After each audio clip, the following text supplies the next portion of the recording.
കർത്താവിന്റെ അതിപരിശുദ്ധമായ നാമം വാഴ്ത്തപ്പെടുമാറാകട്ടെ. ഇന്ന് നമ്മുടെ ക്ഷണം സ്വീകരിച്ച് കർത്താവിന്റെ ദാസി സിസ്റ്റർ തെരാസ മോസസ് തിരുവനന്തപുരത്ത് നിന്ന് നമ്മുടെ കൂടെ ഇന്ന് നമ്മുടെ വചനദീപ്തി പ്രയർ ഫെലോഷിപ്പിലെ നമ്മുടെ സാക്ഷ്യകൂടാരം എന്ന പ്രോഗ്രാമിൽ കടന്നു വന്നിട്ടുണ്ട്. നമ്മുടെ ക്ഷണം സ്വീകരിച്ച് കർത്താവിന്റെ ദാസി നമ്മളോടൊത്ത് ആയിരിക്കുന്നു. ഇന്ന് നമ്മുടെ ജീവിതത്തിൽ കർത്താവിന്റെ ദാസിയുടെ സാക്ഷ്യം ഏറ്റവും അനുഗ്രഹമായിരിക്കും എന്ന് ഞാൻ വിശ്വസിക്കുന്നു. കർത്താവിന്റെ ദാസിയെ ആമേൻ ഞങ്ങൾ ഒരുമിച്ച് ചേർന്ന് വചനദീപ്തി പ്രയർ ഫെലോഷിപ്പിലേക്ക് സ്വാഗതം ചെയ്യുന്നു. തുടർന്നും ഞങ്ങളുടെ ലൈനിൽ വന്ന് സാക്ഷിക്കുന്നവരെയൊക്കെ ഓർത്ത് പ്രാർത്ഥിക്കാറുണ്ട്. കർത്താവിന്റെ ദാസിയെയും ബലപ്പെടുത്തട്ടെ. അനേകർക്ക് ആശ്വാസവും തണലുമായിട്ട് നിൽക്കുന്നുവല്ലോ. തുടർന്നും ഞങ്ങൾ എല്ലാവരും വളരെ പ്രതീക്ഷയോടെ അനുഗ്രഹീതമായ സാക്ഷ്യം കേൾക്കുവാൻ താല്പര്യപൂർവ്വമായിരിക്കുകയാണ്. കർത്താവിന്റെ ദാസി തന്നെ ഒന്ന് പരിചയപ്പെടുത്തിക്കൊണ്ട് തന്റെ ബാല്യകാല സമയം തൊട്ട് വിശ്വാസത്തിലേക്ക് വന്ന അനുഭവങ്ങൾ, ധാരാളം അനുഭവങ്ങൾ നമ്മോട് പങ്കുവെക്കുവാനുണ്ട്. സമയം തന്റെ ദാസിക്ക് ഏറെ ആവശ്യമാണ്. എങ്കിലും ഉള്ള സമയത്തിന്റെ പരിമിതിക്കുള്ളിൽ കർത്താവിന്റെ ദാസി നമ്മളോടൊത്ത് ആയിരിക്കുമ്പോൾ തന്റെ സാക്ഷ്യങ്ങൾ പങ്കിടുവാൻ കർത്താവിന്റെ ദാസിയെ ഞങ്ങൾ ഒരുമിച്ച് ചേർന്ന് സ്വാഗതം ചെയ്യുന്നു. കർത്താവ് സഹായിക്കട്ടെ. ആമീൻ. ആന്റിക്ക് തുടരാം, സാക്ഷ്യം പറയാം. ദൈവനാമത്തിൽ മഹത്വം ഉണ്ടാകട്ടെ. അനുഗ്രഹിക്കപ്പെട്ട ഈ മീറ്റിംഗില് കർത്താവിന്റെ ദാസിയെ ക്ഷണിച്ച് കർത്താവ് ഇപ്രകാരം ഒരു പ്ലാറ്റ്ഫോം നിങ്ങൾ എല്ലാവരോടും ഒപ്പമായിരിക്കാൻ ദൈവം എനിക്ക് ഇടയാക്കിയ സ്തോത്രം. എന്നെ കേട്ടുകൊണ്ടിരിക്കുന്ന എല്ലാ പ്രിയപ്പെട്ടവർക്ക് കർത്താവായ യേശു ക്രിസ്തുവിന്റെ നാമത്തിൽ എന്റെ സ്നേഹവന്ദനങ്ങൾ ഞാൻ അറിയിക്കട്ടെ. ഞാൻ ആദ്യമായിട്ട് ഒരു വാക്ക് പ്രാർത്ഥിച്ച് ഒരു പാട്ട് പാടിയിട്ട് സാക്ഷിയിലേക്ക് കടക്കാം. ഓക്കെ, ഞാൻ ഇംഗ്ലീഷിലാണ് പാടുന്നത്, എല്ലാവരും മനസ്സിലാക്കുമെന്ന് ഞാൻ വിശ്വസിക്കുന്നു. ഞാനൊരു വാക്ക് പ്രാർത്ഥിച്ചോട്ടെ. ഏതാ, ഇംഗ്ലീഷാണോ മലയാളമാണോ പ്രാർത്ഥന ഇഷ്ടം? മലയാളം അല്ലേ?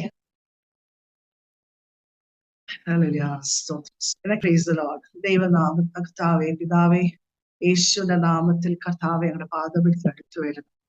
അവിടെ സ്നേഹത്തിനും കരുണയ്ക്കും വിശ്വസ്തർക്കുമായി നന്ദി പറയുന്നപ്പാ. ഇപ്രകാരം ഒരു പ്ലാറ്റ്ഫോം കർത്താവെ അങ്ങ് എനിക്ക് ഒരുക്കി തന്നതിനായി അത് മുഖാന്തരമായ ബീന സിസ്റ്ററേയും കുടുംബത്തെയും സഭയെയും ഇന്ന് കേട്ടോണ്ടിരിക്കുന്ന എല്ലാവർക്കായി ഞാൻ ദൈവത്തെ സ്തുതിക്കുന്നപ്പാ. തുടർന്ന് നാവിൽ കൂടെ എന്റെ ശബ്ദം കർത്താവെ വെളിപ്പെട്ട് വരണമേ. നിന്റെ ഹിത ഇഷ്ടപ്രകാരം അടിയൻ സാക്ഷ്യം പറയുവാൻ അവരുടെ കൃപയിൽ ഞാൻ ശരണപ്പെടും. പാടുവാൻ കൃപ തരണമേ, സാക്ഷ്യം പറയുവാൻ കൃപ തരണമേ. കേട്ടോണ്ടിരിക്കുന്ന എല്ലാവർക്കും ഹൃദയത്തില് അവരുടെ ആത്മാവ് അവരെ തൊടുവാൻ തക്കവണ്ണം അവരുടെ ആത്മാവ് ശക്തമായി വ്യാപരിക്കണമേ എന്ന് പ്രാർത്ഥിക്കുന്നു. പ്രാർത്ഥന സ്തോത്രം യേശു നാമത്തിൽ തന്നെ, ആമേൻ. ഞാനൊരു ഇംഗ്ലീഷ് പാട്ടാ പാടുന്നേ. What thanks can I render thee for the gifts thou hast showered on me? Every day I will sing thy praise and glory. Hallelujah. By thy justice and thy love, thou dost help the lowly. Help my weakness, strengthen me, and keep me close to thee. What thanks can I render thee for the gifts thou hast showered on me? Every day I will sing thy praise and glory. Hallelujah. In thy goodness I will rest, safe from death and evil. Walking in thy presence, Lord, I fear no harm, no ill. What thanks can I render thee for the gifts thou hast showered on me? Every day I will sing thy praise and glory. Hallelujah. For thy mercy and thy love, how can I repay thee? I will offer thee myself, for I belong to thee. What thanks can I render thee for the gifts thou hast showered on me? Every day I will sing thy praise and glory. Hallelujah. God bless you all. ഒരു വാക്യം വായിക്കാമേ. ലൂക്കോസിന്റെ സുവിശേഷം 1-ാം അധ്യായത്തിന് 41-50 വാക്യം.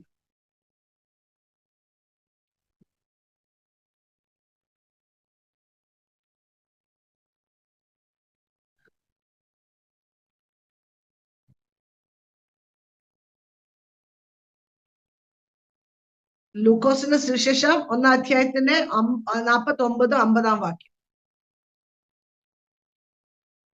ശക്തനായവൻ എനിക്ക് വലിയ കാര്യങ്ങൾ ചെയ്തിരിക്കുന്നു, അവന്റെ നാമം പരിശുദ്ധം തന്നെ. അവനെ ഭയപ്പെടുന്നവർക്ക് അവന്റെ കരുണ തലമുറ തലമുറയോളമാകുന്നു. Praise the Lord. ഇതാണ് എനിക്കും പറയാനുള്ളത്. ഇത് മറിയ അവളുടെ ജീവിതത്തില് ദൂതൻ വെളിപ്പെട്ട് വന്നിട്ട് ഉൽപ്പത്തി തൊട്ട് ആദ്യത്തെ പുസ്തകം തൊട്ട് അവസാന ന്യൂ ടെസ്റ്റ്മെന്റ് തുടങ്ങുന്ന വരെയും യേശു ക്രിസ്തു എങ്ങനെ ഈ ഭൂമിയിൽ വരും, എങ്ങനെ ജനിക്കും, ഒരു കന്യക ഒരു മകനെ പ്രസവിക്കും എന്ന് യേശു ക്രിസ്തുവിന്റെ മനുഷ്യ അവതാരത്തെ കുറിച്ച് ഓൾഡ് ടെസ്റ്റ്മെന്റ് മുഴുവൻ പറഞ്ഞു വന്നുകൊണ്ടിരിക്കുമ്പോൾ ഈ മറിയ എന്ന് പറഞ്ഞ പഴയ നിയമത്തില് ആ പുസ്തകങ്ങളെല്ലാം അത് വായിച്ച് ഈ ക്രിസ്തുവിന്റെ ആ വരവിനായി കാത്തിരിക്കുന്ന ഒരു മറിയാണ്. ആ മറിയോട് ദൂതൻ ചെന്ന് അവളോട് പറയാണ്, കൃപ ലഭിച്ചോളെ എന്ന് വെച്ചാൽ നിന്നെയാണ് ദൈവം തെരഞ്ഞെടുത്തിരിക്കുന്നത്. എന്തിനാ? നിന്റെ ഉദരത്തിൽ യേശു ജനിക്കുവാൻ ദൈവം നിന്നെ തെരഞ്ഞെടുത്തിരിക്കുന്ന ആ സന്തോഷ വാർത്ത അവളെ അറിയിക്കുമ്പോൾ അപ്പോൾ തന്നെ അവൾ ചില സംശയങ്ങളൊക്കെ പറയുന്നെങ്കിലും ഒടുവിൽ അവൾ സമർപ്പിക്കുന്ന, ഇതാ നിന്റെ ദാസി, നിന്റെ ഹിതം പോലെ എനിക്ക് ഭവിക്കട്ടെ എന്ന് പറഞ്ഞപ്പോൾ അവളെ ജീവിതത്തിൽ അവൾ സമർപ്പിച്ചു കൊടുത്തപ്പോൾ യേശു അവളിൽ ഉരുവാകുക അല്ലെ. ആ യേശു ഉരുവാകുന്ന ആ മകളുടെ ഉള്ളിൽ എന്തൊക്കെ ഈ മകൻ, ഈ യേശു എന്ന് പറഞ്ഞ കർത്താവായ യേശു എന്തെല്ലാം ഈ ഭൂമിയില് ഏതെല്ലാം അവസ്ഥയിൽ കടന്നു പോകുന്നു, ഒടുവിൽ മരിക്കുമെന്നും മരിച്ചു കഴിഞ്ഞ് ഉയർത്തെഴുന്നേറ്റും എല്ലാം അമറയ്ക്ക് അറിയായിരുന്നു. അപ്പൊ ആ മരണം എല്ലാം അവൾക്ക് നല്ലതുപോലെ അറിയുന്ന സമയത്ത് തന്നെയാണ് അവൾക്ക് എന്തെല്ലാം നിന്ന പഴി ദൂഷി വരാം, കല്ലെറിഞ്ഞ് കൊല്ലാം, പുരുഷൻ അറിയാത്തവളാ അവൾ ഗർഭിണിയാവുമ്പോൾ ഉണ്ടാകാൻ പോകുന്ന നിന്ന പഴി ദൂഷി മരണം വരെയും ഉണ്ടാകാവുന്ന എല്ലാ സാഹചര്യങ്ങളും അറിഞ്ഞുകൊണ്ട് തന്നെയാണ് അവൾ യേശുവിനായി സമർപ്പിച്ചത്. അന്ന് ഉദരങ്ങളെ ദൈവം അന്വേഷിച്ചു നടന്നപ്പോൾ ഇന്ന് കർത്താവ് ഹൃദയങ്ങളെയാണ് അന്വേഷിച്ച് നടക്കുന്നത്. ഏത് ഹൃദയത്തിൽ നിന്ന് എനിക്ക് ഈ ലോകത്തോട് വെളിപ്പെടാൻ കഴിയും? നാം ഓരോരുത്തരാണ് ആ ഹൃദയങ്ങൾ. അങ്ങനെ ദൈവത്തിന്റെ കൃപയാൽ നമ്മളുടെ കർത്താവിന്റെ ഒരു ശബ്ദം നമ്മുടെ ഹൃദയത്തിൽ തൊട്ട്, കർത്താവ് എനിക്ക് വേണ്ടി മരിച്ചു, എനിക്ക് വേണ്ടി അടക്കപ്പെട്ടു, ഉയർത്തെഴുന്നേറ്റു, യേശു ഇന്ന് ജീവിക്കുന്നു ആ സത്യം നമ്മൾ എന്ന് മനസ്സിലാക്കിയോ, നമ്മൾ ഏറ്റെടുത്തു, യേശുവിന്റെ ഹൃദയത്തിൽ ഏറ്റെടുത്ത് അന്ന് മുതൽ യേശു നമ്മളിൽ ജീവിക്കുന്നു. ആ യേശു ആ മറിയയുടെ ജീവിതത്തിൽ ശക്തനായവൻ എനിക്ക് വേണ്ടി വലിയവ ചെയ്തു എന്ന് പറഞ്ഞതുപോലെ നാം ഓരോരുത്തരും നമ്മുടെ ജീവിതത്തില് യേശു ചെയ്ത വലിയ കാര്യങ്ങൾ പ്രസ്താവിക്കാൻ വേണ്ടിയാണ് ഇതുപോലുള്ള പ്ലാറ്റ്ഫോംസ് ദൈവം ഒരുക്കി തരുന്നത്. ഇന്ന് കർത്താവ് എന്റെ ജീവിതത്തിൽ വലിയവനായി വെളിപ്പെട്ട കഥയാണ് നിങ്ങളുടെ മുൻപിൽ പറയാൻ. എന്റെ വലിയ സ്റ്റോറി 2.5 മണിക്കൂർ 3 മണിക്കൂർ ഉള്ള കഥ ഞാൻ 1 മണിക്കൂറിനുള്ളിൽ ചുരുക്കാം. പിന്നെ ഒരു കാര്യം കൂടെ ഞാൻ പറയാം, ഒരു 4 സ്ഥലത്ത് യൂട്യൂബില് എന്റെ ടെസ്റ്റിമണി വിശാലമായിട്ട് കിടപ്പുണ്ട്. അതുകൊണ്ട് എന്തെങ്കിലും പോരായ്മകൾ ഇതിനകത്ത് അത് കേട്ടില്ല ഇത് കേട്ടില്ല തോന്നുന്നവർക്ക് യൂട്യൂബ് ഇട്ട് നസറത്ത് ടെറേസ അസാദി ടിവിയിലും ഉണ്ട്, അരോമ ടിവിയിലുണ്ട്, റാണി സിസ്റ്ററിന്റെ കൂടെ എന്റെ ടെസ്റ്റിമണീസ് കിടപ്പുണ്ട്. അത് നിങ്ങൾക്ക് ഇട്ട് കേൾക്കാവുന്നതാണ്. ഞാൻ 1 മണിക്കൂർ കൊണ്ട് ചുരുക്കാവുന്ന മാക്സിമം ചുരുക്കി 5 മണിയാകുമ്പോൾ ഞാൻ നിർത്തിക്കോളാം. ഓക്കെ, അതുകൊണ്ട് ശക്തനായവൻ എനിക്ക് വേണ്ടി വലിയവ ചെയ്തു എന്ന് പറയാനാണ് ഞാൻ ബേസിക്കലി കത്തോലിക്കന്ന് ഒരു ആംഗ്ലോ ഇന്ത്യൻ ഫാമിലിയാണ് ഞങ്ങളുടേത്. അങ്ങനെ ഒരു കുടുംബത്തിൽ നിന്ന് ആദ്യ ഫലമായിട്ട് ദൈവം എന്നെ വിളിച്ചു വേർതിരിച്ച്. എന്റെ വീട് കൊല്ലത്താണ്. എന്റെ വീട്ടിൽ എല്ലാവരും കത്തോലിക്കക്കാരാണ്, ആംഗ്ലോ ഇന്ത്യൻസ് ആണ്. അങ്ങനെ ഒരു കൂട്ടത്തിൽ നിന്നാണ് ദൈവം എനിക്ക് ഭാഗ്യം തന്നു. അങ്ങനെ ഒരു കൂട്ടത്തിൽ നിന്ന് ദൈവം എന്നെ വിളിച്ചു വേർതിരിച്ച്. എങ്ങനെ കർത്താവിനെ വേർതിരിച്ചു, എങ്ങനെ ഞാൻ യേശുവിനെ കണ്ടുമുട്ടുന്നു, യേശുവിന്റെ ജീവിതത്തിൽ ചെയ്ത കാര്യങ്ങളെല്ലാം നന്നായിട്ട് ഞാൻ പറയാം. അതിനു മുമ്പ് പൊതുജനം എന്നെ കേൾക്കുന്നുണ്ടല്ലോ, ഇത് ഏതാന്ന് അറിയാത്ത വലിയൊരു കൂട്ടം ചിലപ്പോ ഇത് കേട്ടെന്ന് വരും. അങ്ങനെയുള്ളവർക്ക് വേണ്ടി ഞാൻ ചെറിയതായിട്ടൊരു ആരംഭം പറയാം. നമ്മളെ ബൈബിളില് പഴയ നിയമം പുതിയ നിയമം ഉള്ളതുപോലെ തന്നെ എല്ലാ മനുഷ്യരുടെ ജീവിതത്തിൽ, യേശുവിനെ കണ്ടുമുട്ടുന്ന എല്ലാ മനുഷ്യരുടെ ജീവിതത്തിൽ ഒരു പഴയ നിയമമുണ്ട്, ഒരു പുതിയ നിയമമുണ്ട്. പഴയ നിയമത്തിൽ എന്താ കാണുന്നത്? യേശുവിനെ അറിയാത്തൊരു കാലം. യേശുവിന്റെ നാമം അറിയാം, യേശു ദൈവാന്നറിയാം, യേശുവിന്റെ നാമത്തിൽ വിളിക്കുന്നുണ്ട്, എല്ലാം ഉണ്ടെങ്കിലും യേശുവിനെ യഥാർത്ഥമായി അറിയാത്ത ഒരു കാലഘട്ടത്തില് നമ്മൾ പോകുന്ന ഒരു കാലമാണ് ഏതാ? പഴയ നിയമം അല്ലെ? നാമധേയ ക്രിസ്ത്യാനിയായിട്ട് ഇരിക്കുമ്പോ തന്നെ യേശുവിന്റെ നാമൊക്കെ നമ്മൾ പറയുന്നെങ്കിലും യേശുവിനെ അറിയാതെ ജീവിക്കുന്ന ഒരു കാലഘട്ടം. അപ്പോ യേശുവിനെ അറിയുന്നതിന് മുമ്പുള്ള ജീവിതവും യേശുവിനെ കണ്ടുമുട്ടിയ ശേഷമുള്ള ജീവിതത്തെ കുറിച്ചാണ് എനിക്കിവിടെ പറയുന്നത്. പൊതുവിൽ നമ്മൾ നോക്കുവാണെങ്കിൽ, ഈ പൊതുജനത്തിന്റെ ഇടയിൽ നമ്മൾ നോക്കുവാണെങ്കിൽ എന്താ? തിന്നുക, കുടിക്കുക, ആനന്ദിക്കുക, അടിച്ചു പൊളിച്ച് ജീവിക്കുക, അതാണ് സന്തോഷം. വയറ് നിറച്ച് ആഹാരമുണ്ടോ, നല്ല വസ്ത്രങ്ങൾ മാറി മാറി ഇടാനുണ്ടോ, നല്ല ഭവനമുണ്ടോ, നല്ല ജോലിയുണ്ടോ, നല്ല വരുമാന മാർഗങ്ങളുണ്ടോ, എങ്കിൽ ഓക്കെ, എല്ലാം ഓക്കെ. എല്ലാ സമൃദ്ധിയിലുണ്ടെങ്കിൽ ഓക്കെ, നമുക്ക് ഇനി ഒരു പ്രശ്നമൊന്നുമില്ല, ഇങ്ങനെ ജീവിച്ച് പോയാൽ മതി എന്നുള്ളൊരു ചിന്തയില്ല അല്ലെ? അതിന് അവിടെ എവിടെ എല്ലാം മതങ്ങളുണ്ട്. പല മതങ്ങളിലും ഓരോരുത്തര് കർമ്മമാർഗങ്ങൾ ചെയ്യുന്നു, നേർച്ച കാഴ്ചകൾ ചെയ്യുന്നു, നൊവീനകൾ ചെയ്യുന്നു, പല പല പല കർമ്മങ്ങൾ ചെയ്ത് മോക്ഷം നേടുവാൻ ശ്രമിക്കുന്ന ഒരു വലിയൊരു ലോകത്തിലാണ് ജീവിക്കുന്നത്. യഥാർത്ഥമായി മോക്ഷം പ്രാപിപ്പാൻ എന്ത് ചെയ്യണം? കർമ്മമാർഗമാണോ, നേർച്ച കാഴ്ചകളാണോ, മലകൾ കയറി ഇറങ്ങുന്നതാണോ, എന്താണ് നമ്മൾ ചെയ്യേണ്ടത്? ആ കാര്യം ഇത് വെളിപ്പെടുത്തി പറയാനാണ് ഞാൻ ആഗ്രഹിക്കുന്നത്. ആദ്യമേ ഞാൻ 2-3 വചനം ഞാൻ വളരെ സൗമ്യതയോട് ഞാൻ പറഞ്ഞു പോവാം. ഒരു ബൈബിൾ ഒരു വാക്യം ഇങ്ങനെ ഇരുന്ന്, യേശുവിന്റെ നാമത്തിൽ വിശ്വസിച്ചും അവനെ കൈക്കൊള്ളുന്ന ഏവർക്കും അവൻ ദൈവ മക്കളാകുവാൻ അധികാരം കൊടുക്കും. അതിൽ യോഹന്നാന്റെ സുവിശേഷം 1:12. അങ്ങനെയാണെങ്കിൽ ഈ ലോകം മുഴുവൻ സൃഷ്ടിച്ച ദൈവം, നമുക്ക് ദൈവം നമ്മളെ പിതാവായി തീരുന്ന ഒരു സൗഭാഗ്യത്തിലേക്ക് നമ്മളെ വിളിക്കുക. നമ്മുടെ ഭാഗത്ത് ഒന്നും ചെയ്യണ്ട, ഒരു കർമ്മവും ചെയ്യണ്ട. നമ്മുടെ ഭാഗത്ത് ചെയ്യേണ്ട ഒറ്റ കാര്യമുള്ളൂ, വിശ്വസിക്കുന്ന യേശുവിനെ വിശ്വസിച്ച് ഏറ്റുപറയണം. കത്തോലിക്കക്കാരും നാമധേയ ക്രിസ്ത്യാനിയും അല്ലെങ്കിൽ യേശുവിനെ വിശ്വസിക്കുന്നുണ്ട്, പക്ഷെ അത് ഏറ്റുപറഞ്ഞ യേശുവിനെ സ്വന്തം രക്ഷിതാവായി അവരെ ഹൃദയത്തിൽ യേശുവിനെ കൊണ്ടു നടക്കാൻ തയ്യാറാകാത്ത ഒരു അവസ്ഥ. പുറമേ കൊണ്ട് അവർക്ക് യേശുവിനെ വേണം, ഹൃദയം കൊണ്ട് യേശുവിനെ സ്വീകരിച്ച് യേശു ക്രിസ്തുവിന്റെ നാമത്തിലുള്ള ആ വിടുതൽ, ആ സമർപ്പണം, ആ ജീവിതം അവർ അനുഭവിച്ചിട്ടില്ല. അതുകൊണ്ടാണ് ഞാൻ എന്റെ കത്തോലിക്ക ജീവിതത്തിൽ ഞാൻ വന്നപ്പോ ഞാൻ ഇതെല്ലാം മനസ്സിലാകാതെ ഇരുന്ന ഒരു കാലഘട്ടത്തിൽ ഭക്തി ഉണ്ടായിരുന്നു, അപ്പനമ്മ നല്ല സ്നേഹമുള്ളവരായിരുന്നു, പള്ളിയിൽ എല്ലാ ചടങ്ങുകളും പോകുമായിരുന്നു, കന്യാസ്ത്രീ ആവാൻ ഒരുങ്ങിയ ഒരാളാണ് ഞാൻ. എന്നാ പോലും എല്ലാ നേരവും സമാധാനം എന്റെ ജീവിതത്തിലായിരുന്നു. എല്ലാം ഓക്കെ ആകുമ്പോൾ എല്ലാം ആഹാരമുണ്ട്, വസ്ത്രമുണ്ട്, എല്ലാം ഉള്ളപ്പം നല്ല സന്തോഷം. അടുത്ത നിമിഷം ആകുമ്പോൾ പിന്നെ ആ സമാധാനം നഷ്ടപ്പെടുത്താൻ, ഒരു ദുഃഖം വന്നാൽ അത് അതിജീവിക്കാൻ കഴിയാത്ത അവസ്ഥയാണ്. എന്നാൽ ദൈവ പൈതന്റെ ജീവിതം യേശു ജീവിതത്തിൽ വരുമ്പോൾ എന്താ സംഭവിക്കും? ആദ്യം സംഭവിക്കുന്നത്, യേശുവിനെ വിശ്വസിച്ചും അവൻ രക്ഷിതാവായി നമ്മൾ കാൽവരിയിൽ എനിക്ക് വേണ്ടി യേശു മരിച്ചു, അടക്കപ്പെട്ട് ഉയർത്തെഴുന്നേറ്റ് ആ സത്യം നമ്മൾ വിശ്വസിക്കുകയും അതുകൊണ്ട് വാങ്ങോട് ഏറ്റുപറയുമ്പോൾ യേശു നമ്മളെ പിതാവായി ചെയ്യുക. അവന്റെ നാമത്തിൽ വിശ്വസിച്ച് അവനെ കൈകൊണ്ട് ഏവർക്കും ദൈവമക്കളാവൻ അവൻ അധികാരം. അടുത്തൊരു സത്യം എന്ന് പറഞ്ഞാൽ യോഹന്നാന്റെ സുവിശേഷം 3:3. അവിടെ നമ്മൾ കാണുന്ന, ഒരുവൻ വീണ്ടും ജനിച്ചില്ല എങ്കിൽ അവൻ സ്വർഗരാജ്യം കാണുകയില്ല. സോ വീണ്ടും ജന്മം എന്താണ്? നമ്മൾ ഈ ലോകത്ത് ജനിക്കുമ്പോൾ മരിച്ച ഒരു ആത്മാവാണ് നമ്മുടെ ഉള്ളില്. ആദാം ഹവ്വയും പാപം ചെയ്തപ്പോ ആ പാവിയായ അവസ്ഥയിൽ നമ്മൾ ജനിച്ചു വളരുക.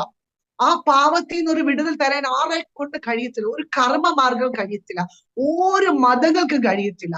അവിടെയാണ് ആ യേശു ക്രിസ്തുവിന്റെ സ്ഥലത്തിൽ ചെന്നിട്ട് ഒരു പുരോഹിതൻ ചെന്ന് ചോദിക്കുകയാണ്, നീ ദൈവത്തിൽ നിന്ന് വന്നിരിക്കുന്നു ഞങ്ങൾ മനസ്സിലാക്കുന്നു, കാരണം നീ ചെയ്യുന്ന പ്രവൃത്തികൾ ആർക്കും ചെയ്യാൻ കഴിയത്തില്ല എന്നാ നിക്കോദെമോസ് യേശുവിനോട് പറയുമ്പോ യേശു നിക്കോദെമോസിന് പറയുന്ന മറുപടിയാണ് എന്താണ്?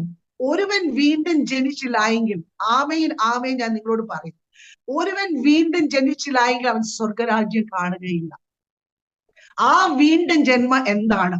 ബൈബിളിൽ പറയുന്ന വീണ്ടും ജന്മം എന്താണ്? യേശുവിനെ ഹൃദയത്തിൽ കൈക്കൊള്ളുമ്പോൾ ആ വ്യക്തി രൂപാന്തരപ്പെടുവാണ്. യേശു ഉള്ളിൽ വന്നിട്ട് ആ വ്യക്തിയെ രൂപാന്തരപ്പെടുത്തുകയാണ്. ഒരു പുതിയ ജീവിതം കിട്ടുകയാണ്, നിത്യ ജീവൻ കിട്ടുവാണ്. ജീവന്റെ പുസ്തകത്തിൽ അവരുടെ പേര് എഴുതപ്പെടുന്ന ഒരു അനുഭവം.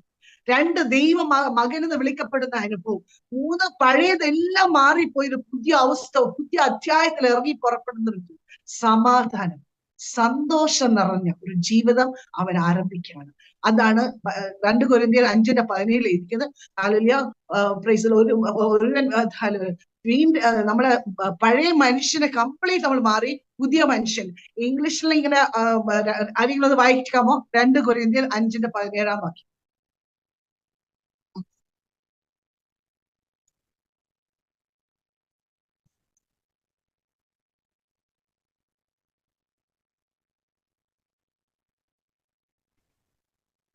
ഒരുത്തൻ ക്രിസ്തുവിലായാൽ അവൻ പുതിയ സൃഷ്ടിയാകുന്നു, പഴയത് കഴിഞ്ഞുപോയി, ഇതാ അത് പുതുതായി തീർന്നിരിക്കുന്നു. ഒരുവൻ ക്രിസ്തുവിലായാൽ അവൻ പുതിയ സൃഷ്ടി, പഴയതെല്ലാം മാറിപ്പോകുന്നു, ഒരു പുതിയൊരു മനുഷ്യനായി നമ്മൾ ആയിത്തീരുവാണ്. മാത്രം ജീവന്റെ പുസ്തകത്തിൽ പേരെഴുതുന്നു. ഇത്രയും വലിയ സംഭവങ്ങളാണ് നടക്കുന്നത്. സ്വർഗത്തിൽ നമ്മുടെ പേരെഴുതുവാണ്. കാരണം ഒടുവിൽ നമ്മള് റെവലേഷൻ വെളിപ്പാട് പുസ്തകത്തില് അവിടെ ഒരു ന്യായവിധി നടക്കുമ്പോൾ ആ പുസ്തകം എടുത്തിട്ട്, ജീവന്റെ പുസ്തകം എടുത്തിട്ട് പേരെഴുതി കാണാത്ത ഏവരെയും തീ പുകയിൽ തള്ളിയിടും എന്ന് വെച്ചാൽ നരകത്തിൽ തള്ളിയിടും എന്നാണ് അതിനർത്ഥം. അങ്ങനെയാണെങ്കിൽ നമ്മുടെ പേര് ജീവന്റെ പുസ്തകത്തിൽ എഴുതുന്നു. അങ്ങനെ ഒരു ദൈവ പൈതലായി തീരുന്നു. അങ്ങനെയാണ് എന്റെ ജീവിതം ഞാൻ യേശുവിന് സമർപ്പിക്കും. അപ്പൊ ഞാൻ എന്റെ ജീവിതത്തിലേക്ക് കടന്നു വരട്ടെ. ഇത്രയും കുറെ വാക്യങ്ങളുണ്ട്, രക്ഷയെക്കുറിച്ച് കുറെ വാക്യങ്ങളുണ്ട്. അതിപ്പോ നമ്മള് ഒരു വാക്യം പറയുന്നത് അപ്പോസ്തലപ്രവൃത്തി 4:12 പറയുന്നു. എല്ലാവരും പറയുന്നു പല കാര്യങ്ങളും, പക്ഷെ കർത്താവിന്റെ വചനം പറയുന്നുണ്ടോ, ആകാശത്തിൽ കീഴെ മനുഷ്യരുടെ രക്ഷയ്ക്കായി വേറൊരു നാമവുമില്ല. കർത്താവ് ഞാൻ തന്നെ വഴിയും സത്യവും ജീവനും, വേറൊരു വഴിയില്ല. പിതാവിന്റെ അടുത്ത് പോണെങ്കിൽ ഈ ഒരു വഴി മാത്രമേ ഉള്ളൂ, കർത്താവ് മാത്രമേ ഉള്ളൂ. അത് ധൈര്യമായിട്ട് പ്രസ്താവിച്ചത്. അല്ലാതെ ഒരു മതങ്ങളോ ഒരു കാണപ്പെട്ട ഓരോ മനുഷ്യ ദൈവങ്ങളോ ആർക്കും പറയാൻ പറ്റിയിട്ടില്ല. ഞാൻ തന്നെ വഴിയും സത്യവും ജീവൻ, എന്നിൽ കൂടി എല്ലാവരും വട്ട വഴിയില്ലാന്ന് ആരെയും കൊണ്ട് സാധിച്ചില്ല. ഇന്നുവരെയും തുറക്കപ്പെട്ട ഒരു കല്ലറ യെറൂസലേമിലുണ്ട്. അവിടെ എഴുതി വെച്ചിരിക്കുന്നു, അവൻ ഇവിടെ ഇല്ല, അവൻ ഉയർത്തെഴുന്നേറ്റിരിക്കുന്നു. അങ്ങനെ ഒരു കല്ലറ ഈ ഭൂമിയിൽ വേറെ ഇല്ല. കർത്താവ് മാത്രമാണ് ഉയർത്തെഴുന്നേറ്റത്. കർത്താവ് ഇന്ന് നമ്മൾ ജീവിക്കുന്നു. ഇന്ന് കർത്താവ് പിതാവിന്റെ വലത്തുഭാഗത്ത് നമുക്ക് വേണ്ടി പക്ഷപാതം ചെയ്തുകൊണ്ടിരിക്കുകയാണ്. ആ യേശുവിനെ കുറിച്ച് പറയാനാണ് ഞാൻ എന്റെ ജീവിതത്തിൽ യേശു വന്ന നിമിത്തം ഞാൻ എന്തെല്ലാം അനുഭവിച്ചു. ഞാൻ ചുരുക്കമായിട്ട് പറയട്ടെ. ഹല്ലേലൂയ, സ്തോത്രം. 22 വയസ്സ് വരെ കത്തോലിക്ക സമുദായം പറയുന്നത് പോലെ, അപ്പനമ്മയും പറയുന്നത് പോലെ എല്ലാം അനുസരിച്ച് വളരെ നല്ല കുട്ടിയായിട്ട്, കന്യാസ്ത്രീയാൻ ഒരുങ്ങുന്ന ഒരു അനുസരണമുള്ള ഒരു കുട്ടിയായിട്ട് ഞാൻ വളരുമ്പോൾ, ഹല്ലേലൂയ, സ്തോത്രം, ചില കുട്ടികൾ എൻ്റെ അടുത്ത് വന്നിട്ടാ ഇതാ സത്യം, അങ്ങനെ പോയാൽ നരകത്തിൽ പോകും, ഇങ്ങനെ പോയാൽ സ്വർഗത്തിൽ പോകും, ഇതാണ് വഴി, ഇതാണ് വഴി, ഇതാണ് വചനങ്ങളെല്ലാം തെളിയിച്ച് പറഞ്ഞ് എനിക്ക് പറഞ്ഞു തന്നിട്ടാ. ഇതൊന്നും കേൾക്കുവാനോ മനസ്സിലാക്കുവാനോ ഏറ്റെടുക്കുവാൻ മനസ്സിലാതെ എന്റെ സ്വന്തം വഴി മുന്നോട്ട് പോകും. 4 വർഷം എന്റെ പിൻപിൽ പിള്ളേർ നടന്നിട്ട് ആർക്കും എന്നെ മാറ്റിയെടുക്കാൻ പറ്റിയില്ല. എന്താണെന്നറിയാമോ? ഒരു മനുഷ്യനെ മാറ്റാൻ കഴിയത്തില്ല. അങ്ങനെയാണ്. ദൈവത്തിന് ആത്മാവ് ഒരു വ്യക്തിയുടെ ഉള്ളിൽ വരുമ്പോൾ മാത്രമാണ് അവൻ രൂപാന്തരപ്പെടുന്നത്, അല്ലെ? അല്ലാതെ നമ്മൾ എന്ത് കുടിക്കുന്ന ഒരാളും ചോദിച്ചാൽ ഒരിക്കലും ആ കുടി അവൻ രക്ഷപ്പെടാൻ പറ്റത്തില്ല. പുക വലിക്കുന്ന ഒരാളും ചോദിച്ചാൽ ഒരിക്കലും രക്ഷപ്പെടാൻ പറ്റത്തില്ല. ഏത് പാവം ചെയ്യുന്ന വ്യക്തിയോട് ചോദിച്ചു നോക്കിയേ, അവർക്ക് ആർക്കും ഈ അവസ്ഥയിൽ രക്ഷപ്പെടാൻ പറ്റുന്നില്ല. അവർ ആ പാവക്കുഴിയിൽ പെട്ടുകിടക്കുന്ന അവസ്ഥയാണ്. എന്നാൽ യേശു ഒരുവന്റെ ഉള്ളിൽ വരുമ്പോൾ, യേശു ഉള്ളിൽ ഒരു രൂപാന്തരം വരുമ്പോൾ, പാവബോധം, പാപത്തെക്കുറിച്ചും നീതിയെക്കുറിച്ചും ന്യായവിധിയെക്കുറിച്ചും ബോധ്യം ഒരു പരിശുദ്ധാത്മാവ് ഒരുവന്റെ ഉള്ളിൽ വരുമ്പോഴാണ് ആ വ്യക്തി യേശുവിനെ ദൈവമായിട്ട് അംഗീകരിക്കുന്നത്. ആ ആത്മാവിന്റെ സഹായത്തോടുമാണ് അവൻ യേശുവിനെ ഏറ്റുപറയുന്നത്. അങ്ങനെയെങ്കിൽ ആ കർത്താവായ യേശുവിനെ ഒന്ന് വിശ്വസിക്കാമെങ്കിൽ, യേശുവിന്റെ ജീവൻ എനിക്ക് വിശ്വസിക്കാൻ പറ്റാതെ ഞാൻ ബന്ധിക്കപ്പെട്ട അവസ്ഥയിൽ മുന്നോട്ട് പോയി. സ്വന്തം കാലം കൊണ്ട് ഈ വചനങ്ങളെല്ലാം തള്ളി നീക്കി ഞാൻ മുന്നോട്ട് പോകുമ്പോൾ സ്വർഗത്തിലെ കോടതി, ഹല്ലേലൂയ, ദൈവം എന്നെ നേരത്തെ മുൻ നിയമിച്ചവരെ വിളിച്ചവരെ നീതീകരിച്ചവരെയാണ് തേജസ്കരിക്കാം. അത് ആ വചനം ഞാൻ വായിക്കുന്നില്ല. റോമൻസ് 8:8 ഒടുവിൽ നമ്മൾ കാണുന്നതാണ്. മുൻ നിയമിച്ചവരെ വിളിച്ചവരെ നീതീകരിച്ചവരെ അവർ തേജസ്കരിക്കുന്നു. അപ്പൊ നമ്മള് നീതീകരിക്കപ്പെട്ടവരാണ് ഈ ദൈവ മക്കൾ എന്ന് പറയുന്നത്. കർത്താവിനെ സ്വന്തം രക്ഷിതായി സ്വീകരിച്ച അവരാണ് കർത്താവ് നീതീകരിച്ചിരിക്കുന്നത്. എന്ന് വെച്ചാൽ അവരുടെ പാപം മുഴുവൻ മായ്ച്ചു കളയാണ്. യേശുക്രിസ്തുവിന്റെ മരണനിമിത്തം നമ്മൾ പാവത്തെയും രോഗത്തെയും ശാപത്തെയും നീക്കി നമ്മളെ സ്വതന്ത്രമാക്കിയിരിക്കുന്ന ആ നാമത്തിന്റെ ശക്തിയാണ് അവിടെ കാണുന്നത്. അങ്ങനെ നമ്മളെ നീതീകരിച്ച് പറയാൻ നമ്മളുടെ പാവത്തിന്റെ ശമ്പളം മരണമാണ്. ആ മരണം നീങ്ങി നമുക്ക് ജീവൻ പ്രാപിച്ചു. അങ്ങനെ നമ്മൾ ജീവൻ പ്രാപിച്ചു വരുമ്പോൾ, യേശുക്രിസ്തു സ്വന്തം രക്ഷിതാവായി സ്വീകരിച്ചു വരുമ്പോൾ നമ്മളെ ജീവിതത്തിൽ ഉണ്ടാവുന്ന ആ മാറ്റം, അതിന് ദൈവം എന്താ ചെയ്യുന്നതോ, ലോക അടിസ്ഥാനത്തിന് മുൻപ് അമ്മയുടെ വയറ്റിൽ ഉരുവാകുന്നതിന് മുമ്പ് ദൈവം നമ്മളെ കണ്ടെങ്കിൽ ഏതെങ്കിലും മുഖാന്തരം ഒരുക്കി സ്നേഹത്തിൽ കൂടി വിളിച്ചിട്ട് വന്നില്ലെങ്കിൽ നല്ല അടി തരും. ആ അടിച്ചിട്ട് വന്നില്ലെങ്കിൽ നല്ലത് അറസ്റ്റ് ചെയ്ത് കൊണ്ടുപോകും. ആ പരുവത്തിലായിരുന്നു എന്നെ അറസ്റ്റ് ചെയ്ത് കൊണ്ടുപോകുന്ന പോലെ ദൈവം പ്രതികൂല സാഹചര്യങ്ങൾ എന്റെ ജീവിതത്തിൽ വന്നു. ആ കാര്യങ്ങളൊക്കെ ഇവിടെ പറഞ്ഞ് പ്രസ്താവിക്കാൻ സമയമില്ലാത്തതുകൊണ്ട് ഞാൻ പെട്ടെന്ന് പോട്ടെ. പ്രതികൂലം എന്ന് പറഞ്ഞാൽ എനിക്ക് മുന്നോട്ട് പോകാൻ പറ്റാത്ത അവസ്ഥ, എന്നെ സഹായിക്കാൻ ആരെ കൊണ്ട് പറ്റത്തില്ല. ഞാൻ അപ്പടി വളരെ പ്രതിസന്ധി, ഞാൻ എന്നെ കെട്ടിയിടുന്ന ഒരു അവസ്ഥയിൽ ഞാൻ എത്തി. ആ കാര്യങ്ങളൊക്കെ നിങ്ങൾക്ക് ഇപ്പൊ പറഞ്ഞു തരാൻ പറ്റത്തില്ല. ദൈവം അനുവദിച്ചാൽ നിങ്ങൾ യൂട്യൂബിൽ നിന്ന് അത് കേട്ട് മനസ്സിലാക്കുക. കാരണം സമാധാനം നഷ്ടപ്പെട്ടു, സന്തോഷം നഷ്ടപ്പെട്ടു. ഈ ലോകത്തിൽ ഒന്നിനും എനിക്ക് സമാധാനം തരാൻ കഴിയുന്നില്ല. വളരെ ഡിപ്രഷനിലേക്ക് ഞാൻ പോവുക, കാരണം പല കാരണം കൊണ്ട്. അതുകൊണ്ട് ആ സമയത്ത് ഈ നോവീന ചുള്ളൽ നല്ല പ്രവൃത്തികൾക്ക് ഒന്നും എനിക്ക് സമാധാനം തരാൻ കഴിയാത്ത ഒരു ഇരുട്ടിന്റെ അവസ്ഥ എന്റെ ജീവിതത്തിൽ ആഗ്രഹിച്ചു. മക്കൾ, ഇരുട്ട് വന്നാലേ വെളിച്ചം എന്താന്ന് അറിയൂ അല്ലേ എന്ന് പറഞ്ഞു. നമ്മൾ ഈ മുറിക്കകത്ത് കയറുമ്പോ ഇരുട്ടാണെങ്കിൽ ഒരു ലൈറ്റ്, ഒരു സ്വിച്ച് ഓൺ ആക്കിയാൽ അവിടെ വെളിച്ചം വരിക. അപ്പോ അന്ധകാരങ്ങൾ മാറും. നമ്മുടെ ജീവിതം അന്ധകാരത്തിൽ പെട്ടക്കിടക്കുന്ന ഒരു സമയത്താണ്. ഒരു തരത്തിൽ സമാധാനം അനുഭവിക്കാൻ പറ്റാതെ വരുമ്പോൾ നമ്മൾ ഒന്ന് ഹൃദയം പൊട്ടി, യേശുവേ നീ എന്നെ രക്ഷിക്കണമേ എന്നൊന്ന് ഒരു വാക്കിലൊന്ന് വിളിച്ചേ. യേശു അവിടെ ഇറങ്ങി വരും, നമ്മളെ ഹൃദയത്തിൽ ഇറങ്ങി വരും, നമ്മളെ തൊടും. നമ്മളെ യേശുവിനെ വിശ്വസിപ്പാൻ തക്കവണ്ണം ദൈവം നമ്മളോട് ഇടപെടും. അങ്ങനെ ഒരു ഇരുട്ടിന്റെ അവസ്ഥയിലാണ് ഞാൻ ചെന്ന് പെട്ടത്. എനിക്ക് ഒരുപാട് പറഞ്ഞറിയിക്കാൻ പറ്റാത്ത രീതിയിൽ ഞാൻ ഒറ്റപ്പെട്ടു. എന്നെ രക്ഷിക്കാൻ ആർക്കും, ഞാനൊരു നേഴ്സ്, മെഡിക്കൽ കോളേജ് ജോലിക്കായി ഞാൻ കടന്നു പോകുന്നു. അവിടെ നേഴ്സായിട്ട് ജോലി ചെയ്യുന്നു. എന്റെ കയ്യിൽ നിന്ന് 2 രോഗികൾ മരിക്കത്തക്ക രീതിയിലുള്ള എല്ലാ കാര്യങ്ങളും നടന്നു. ഇനി ഒരു മിനിറ്റ് കൂടെ അവർ മരിക്കും, ആ പരുവത്തിലായി. ആ മരണത്തിന്റെ കുറ്റവാളി ഞാനാ. അത്രമാത്രം എന്നെ ഏൽപ്പിച്ചിട്ട് പോയ 2 രോഗികള് മരിച്ചുകൊണ്ടിരിക്കുന്ന ഒരു അവസ്ഥയിൽ അവരെ വെടിയിക്കാനോ സഹായിക്കാനോ ഒന്നും പറ്റാത്തവൻ ഞാൻ ഒരുമാതിരി ബുദ്ധി അബലമായ പോലെ ഞാൻ അങ്ങ് ഒന്ന് രണ്ട് ഇൻസിഡന്റുകൾ പറയണേ. ഓക്കെ, ആ ഇൻസിഡന്റ് ഞാൻ പറയുവാണെങ്കിൽ ആന്റിയുടെ ജീവിതത്തിലേക്ക് കർത്താവിനെ അറിയുവാൻ വന്ന സാഹചര്യങ്ങളും 1-2 ഇൻസിഡന്റുകൾ പറ. ഇൻട്രസ്റ്റ് ആൾക്കാർ. അപ്പൊ ഞാൻ യേശുവിനെ ഞാൻ എങ്ങനെയാണ് സ്വീകരിക്കുന്ന ആ ഒരു രംഗം പറയാമേ. അത് ഞാൻ മെഡിക്കൽ കോളേജ് ജോലി ചെയ്യുമ്പോൾ രാത്രിയില് 2 രോഗികള് വെന്റിലേറ്ററില് മെഷീൻ പിടിപ്പിച്ചിരിക്കുന്ന സമയത്താണ്. ഹല്ലേലൂയ, സ്തോത്രം. ഞാൻ ആ സമയത്ത് ദൈവത്തെ ഞാൻ അറിഞ്ഞ ആ അനുഭവം പറയുക. ഞാൻ ഹോസ്റ്റലിൽ പോകുമ്പോൾ എനിക്ക് ഭാഷ പ്രശ്നം കൊണ്ട്, എനിക്ക് മലയാള പ്രശ്നം കൊണ്ട്, എനിക്ക് മനുഷ്യൻ പറയുന്ന മനസ്സിലാകത്തോണ്ട് ഞാൻ ഒത്തിരി ഡിപ്രഷനിൽ ഇരിക്കുന്ന സമയത്ത് ഒരു കുട്ടി ആ വഴി കൂടെ പാട്ട് പാടിക്കൊണ്ട് വരുമ്പോൾ ആ പാട്ടുകളിൽ കൂടെ ഞാൻ ആകർഷിക്കപ്പെട്ടു. എനിക്ക് സമാധാനം കണ്ടെത്താൻ പറ്റിയ ഒരു ശബ്ദമാണ് ഞാൻ കേൾക്കുന്നത്. ഒരു ഇംഗ്ലീഷിലാ പാടുന്ന, God's way is the best way, ദൈവത്തിന്റെ വഴിയാണ് ശ്രേഷ്ഠമായ വഴി, count your blessings, name them one by one. ഓരോ പാട്ടുണ്ടല്ലോ നമ്മുടെ ഹൃദയത്തെ സ്പർശിക്കുന്ന, ഹൃദയത്തെ തൊടുന്ന പാട്ടുകളായിരുന്നു. ആ പാട്ടിൽ കൂടെ ആ വ്യക്തിയെ സ്നേഹിക്കുവാനും അവൾ എന്റെ മുറിയിൽ ക്ഷണിക്കുവാനും, അവളാണ് ആദ്യമായിട്ട് എന്നോട് പറയുന്നത്, ഒരുവൻ വീണ്ടും ജനിച്ചതായെങ്കിൽ സ്വർഗരാജ്യം കാണുകയില്ലെന്നും എന്റെ മരിച്ച ആത്മാവിന്റെ അവസ്ഥയൊക്കെ എനിക്ക് പറഞ്ഞു തന്ന അവളാണ്. പക്ഷെ ആ സമയത്തും ഈ വചനം ഏറ്റെടുക്കാൻ എനിക്ക് മനസ്സില്ല. അപ്പോഴും ഞാനത് പുറംകാലം കൊണ്ട് തട്ടിക്കളയുന്ന അവസ്ഥ. പക്ഷെ ദൈവത്തിന്റെ കൃപയാൽ ആ കുട്ടിയുടെ പ്രാർത്ഥന ഫലം കൊണ്ട് എന്ത് സംഭവിച്ചതറിയാമോ? എന്നെ ദൈവം ഈ പ്രതിസന്ധിയിലാക്കിയിട്ട് രാത്രിയില് മരിച്ചോണ്ടിരിക്കുന്ന 2 രോഗികള് എന്റെ കയ്യിൽ നിന്ന് മരിക്കുവാണ്. കാരണം കറണ്ട് പോയി കഴിഞ്ഞാൽ നമ്മൾ ചെയ്യേണ്ടതൊക്കെ ചെയ്യാൻ എന്നെ കൊണ്ട് പറ്റുന്നില്ല. എന്റെ ബുദ്ധി അബലമായ പോലെ, ഭയം കൊണ്ട് ഞാൻ ബുദ്ധി അബലമായ പോലെ ഞാൻ നോക്കുമ്പോൾ ഈ 2 രോഗികൾ ഇപ്പൊ എന്റെ കയ്യിൽ നിന്ന് മരിക്കും. അങ്ങനെ ഇരുന്നപ്പോ ഞാൻ വിളിച്ചു കൂവിയ ഒരു കാര്യം, ദൈവമേ നീ എവിടെ എന്ന് ചോദിച്ചു. ആ വിളി ദൈവം കേട്ട് കർത്താവ് ഇറങ്ങി. എന്റെ മുൻപില് ഇതുവരെയും ഞാൻ കേട്ട വചനങ്ങളെല്ലാം ഒരുവൻ വീണ്ടും ജനിച്ചില്ല സ്വർഗരാജ്യം കാണുകയില്ല.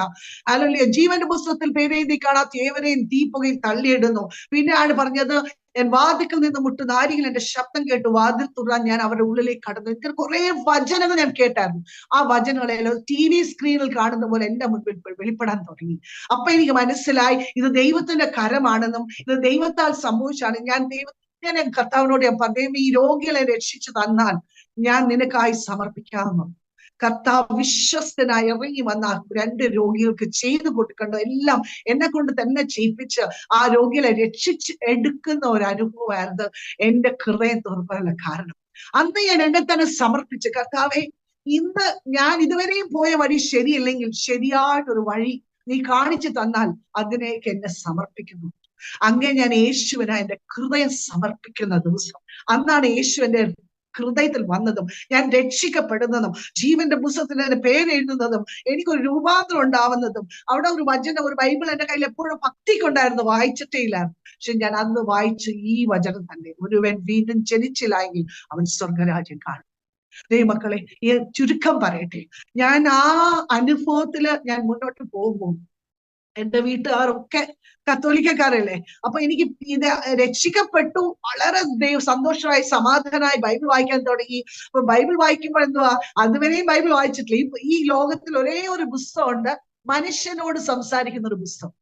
നമ്മൾ വേറെ ഏത് പുസ്തകം വായിച്ചാലും നമ്മൾ ആ ഓത്തറിന്റെ പുറയിൽ നിന്ന് വായിച്ച് മനസ്സിലാക്കിയാലേ ആ വ്യക്തിയെ മനസ്സിലാവും. പക്ഷെ ഈ പുസ്തകം വായിച്ചാൽ, ബൈബിൾ വായിച്ചാൽ ഈ പുസ്തകം നമ്മളോട് സംസാരിക്കും. നമ്മൾ അവസ്ഥകൾ വെളിപ്പെടുത്തി നമ്മളോട് ഇടപെട്ടുകൊണ്ടിരിക്കും. നമ്മളോട് ദൈവം സംസാരിക്കുന്ന ഏതൊരു പുസ്തകം ഈ ഭൂമിയിലുണ്ട് അത് ബൈബിളാണ്. ഈ ബൈബിൾ ഞാൻ വായിക്കാൻ തുടങ്ങി. അന്ന് ആ നിമിഷം തൊട്ട് വായിക്കാൻ തുടങ്ങി. അപ്പൊ തൊട്ട് ഈ വചനത്തിൽ എഴുതിയിട്ടുണ്ട്, ഈ വചനം കാലിന് ദീപവും പാതയ്ക്ക് പ്രകാശമാണ്. അങ്ങനെ ഈ വചനം വായിച്ച നിമിത്തം പോകേണ്ട വഴി എനിക്ക് കാണിച്ചു തരികയും ദൃഷ്ടി വെച്ച് ആലോചന പറഞ്ഞു തരികയും കർത്താവിന്റെ വചനം തന്നെ എനിക്ക് കാലിന് ദീപമായി പാതയ്ക്ക് പ്രകാശമായി ഞാൻ മുന്നോട്ട് കടന്നു പോകുമ്പോൾ, ഹല്ലേലൂയ, ഞാൻ ഇതുവരെ അനുഭവിക്കാത്ത സമാധാനം, ഇതുവരെ അനുഭവിക്കാത്ത സന്തോഷം, ബൈബിൾ വായനയും പ്രാർത്ഥനയിൽ കൂടെ എന്റെ ജീവിതം ഇങ്ങനെ രൂപാന്തരപ്പെട്ട് വരാൻ തുടങ്ങി. ആരും പറയാതെ കൊന്ന നൊവീന ചൊല്ലൊക്കെ അടർന്ന് എന്റെ ജീവിതത്തിൽ മാറി. ആരും എന്നോട് ഉപദേശിക്കേണ്ടി വന്നില്ല. കാരണം ഈ ബൈബിൾ വായിക്കുമ്പോൾ കിട്ടുന്ന ആ സമാധാനം, കർത്താവിനോട് നേരിട്ട് സംസാരിക്കുമ്പോഴും പ്രാർത്ഥിക്കുമ്പോൾ കിട്ടുന്ന ആ സമാധാനം അതുവരെ അനുഭവിച്ചിട്ടില്ല. അതുകൊണ്ട് ഇതെല്ലാം എന്റെ ജീവിതം അടർന്നു പോയി. ബൈബിൾ ഫോളോ ചെയ്യാൻ തുടങ്ങി, ബൈബിൾ അനുസരിക്കാൻ തുടങ്ങി. അവിടെ ഹോസ്റ്റലിൽ ഇവളുടെ റൂമിൽ പ്രാർത്ഥന ഉണ്ടായിരുന്നു. പ്രാർത്ഥന കൂട്ടങ്ങൾ പോകുമ്പോഴൊക്കെയും ദൈവവചനം കൂടുതൽ വായിക്കാനും പഠിക്കാനും ഒക്കെ തുടങ്ങി. പക്ഷെ പെന്തിക്കോസ് എന്ന് പറഞ്ഞ കൂട്ടരെ എനിക്ക് ഇഷ്ടമില്ല. അതുകൊണ്ട് ഞാൻ ക്രിസ്ത്യാനിയായിട്ട് ഇങ്ങനെ പൊക്കോളാം, വേറെ ആഭരണം ഊരുന്നതോ പെന്തിക്കോസിൽ പോകുന്ന കാര്യത്തിൽ എനിക്ക് താല്പര്യമില്ല. പക്ഷെ അങ്ങനെ ഇരിക്കുമ്പോൾ ഈ കുട്ടി ഈ ഹോസ്റ്റൽ വിട്ടു പോവാ. അപ്പൊ അവള് പറഞ്ഞു, അവിടെ ഒരു കൊച്ചുണ്ടായിരുന്നു, ആ കൊച്ചിനോട് പറഞ്ഞു, ഈ അമ്മാമ്മയെ നോക്കിക്കൊള്ളാം കേട്ടോ, ഞാൻ പോവാ. ഈ അമ്മാമ്മ ആ കുട്ടി കൂടെ എന്റെ മുറി വരും. ഇവൻ പറഞ്ഞു, അവൾ അഭിഷേകം നിറഞ്ഞ അന്യഭാഷയിൽ ദൈവത്തെ ആരാധിക്കുമ്പോൾ ദൈവശക്തി എന്നിൽ വ്യാപരിക്കാൻ തുടങ്ങി. എന്റെ മേൽ ദൈവത്തിന്റെ ശക്തി ഇങ്ങനെ എനിക്ക് മേൽക്കൂരി വരുന്ന കൂട്ടോ, മുടി എഴുന്നേറ്റ് നിൽക്കുന്ന കൂട്ടോ, എനിക്ക് ആ ദൈവശക്തി എന്നിൽ നിങ്ങൾ വ്യാപരിക്കാൻ തുടങ്ങി. അപ്പൊ ഞാൻ പറഞ്ഞു, ഇതെന്തുവാ, എന്ത് പ്രാർത്ഥന, എനിക്ക് മനസ്സിലാകാത്തൊരു ഭാഷയില്, എനിക്ക് ഒട്ടും മനസ്സിലാവുന്നില്ല, നീ എന്ത് പ്രാർത്ഥന പറയാം. അപ്പൊ അവള് എന്നോട് പറഞ്ഞൊരു വചനമാണ്, പെട്ടെന്ന് വായിച്ചു തരണേ. ആ വചനം ഇങ്ങനെയാണ്, റോമാക്കാരുടെ എഴുതിയ ലേഖനം 8:26 വാക്യമാണത്. അത് അതിനകത്ത് എഴുതിയിരിക്കുന്ന നമ്മളെ ബലഹീനയ്ക്ക് തുണ നിൽക്കുന്നു. അതൊന്ന് വായിക്കാം.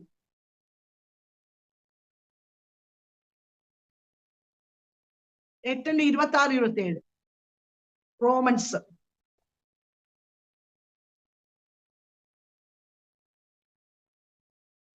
അപ്രകാരം തന്നെ ആത്മാവ് നമ്മുടെ ബലഹീനതയ്ക്ക് തുണ നിൽക്കുന്നു. വേണ്ടതുപോലെ പ്രാർത്ഥിക്കേണ്ടത് എങ്ങനെയെന്ന് നാം അറിയുന്നില്ലല്ലോ. ആത്മാവ് തന്നെ വ്യക്തമാക്കാത്ത വാക്കുകളോടുകൂടിയ ഞരക്കങ്ങളാൽ നമുക്ക് വേണ്ടി മധ്യസ്ഥത വഹിക്കുന്നു.